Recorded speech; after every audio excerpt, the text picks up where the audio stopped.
இருக்கக்கூடிய தெய்வ சக்திகளை இயக்குவதற்காக கலசத்தில் இருந்து பெரும் அருள் சுடராக வீசப்பட்டு குலதெய்வத்தை மேலே எழுப்பி காவலாக அமர்த்த செய்கின்றது இந்த கலசத்தினுடைய சக்தி. இந்த கலசத்தினுடைய ஆற்றல் இல்லத்தில் 3 நாட்கள் தொடர்ந்து தீபம் எரியப்பட சொல்றது அம்மாவனுடைய வாக்கு. சுத்தமான பசும் நெய்யால் தீபம் ஏற்றப்படும் பொழுது பிதூர்கள் அப்படின்னு சொல்லக்கூடிய முன்னோர்களின் ஏக்கத்தை நேரடியாக தெரிவிக்கப்பட்டு அவர்களுக்கு ஒரு அமைதியை கொடுக்கப்படுவதுதான் இந்த கலசத்தினுடைய பெரும் சக்தியாக இருக்குது. அப்போ இந்த அம்மாவினுடைய செயல்பாடு இவ்வளவு நடந்திருக்குன்னு சொல்லி இந்த மண்ணில் எத்தனையோ பேர் நன்றி சொல்லியிருக்காங்க. வாராகி அம்மாவினுடைய கலசத்தில் உயிர் பெற்றிருக்காங்க.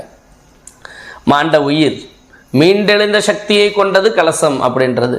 தன் பிள்ளைகளினுடைய ஞானத்தை மிகப்பெரிய ஒரு உயர்வாக கொண்டு போய் செய்யப்படக்கூடியதான் கலசம். குழந்தைங்களுக்கு படிப்பு, ஏன் ஞாபக மறதி மற்றும் அவனுடைய இயலாமை, அவனுடைய கிரகத்தினால் ஏற்படக்கூடிய பிரச்சனைகள், இதையெல்லாம் இந்த கலசத்தை நம்ம பார்க்கும் பொழுது அமர்ந்து அந்த கலசம் இயங்கி கொண்டு இருக்கிறது. நம்ம தினமும் அந்த கலசத்தை நம்ம உற்று நோக்கிறோம். அம்மாவை நமஸ்காரம் பண்ணுறோம். அம்மா மேஷேரி அம்மா அப்படின்னு சொல்லி நமஸ்காரம் பண்ணுறோம். பண்ணுற பொழுது அந்த கவலைக்கு உயிர்ப்பிக்கக்கூடிய அந்த கவலை நமக்கு அன்றைய தினம் ஏற்படக்கூடிய சுமைகளை அப்சர்வ் பண்ணுறது. அதை எடுத்துட்டு நமக்கு நிலையான ஒரு அருளை கொடுத்து தன் பக்தர்களை செயல்பட வைக்கிறது தான் அம்மாவினுடைய அருள்.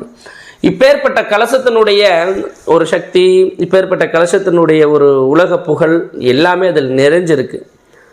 இந்த கலசம் உலகமெல்லாம் தன் பக்தர்கள் இல்லத்தில் கண்டிப்பாக ஒரு நாள் அமர்த்தப்படும் என்பது அன்னையினுடைய வாக்கு.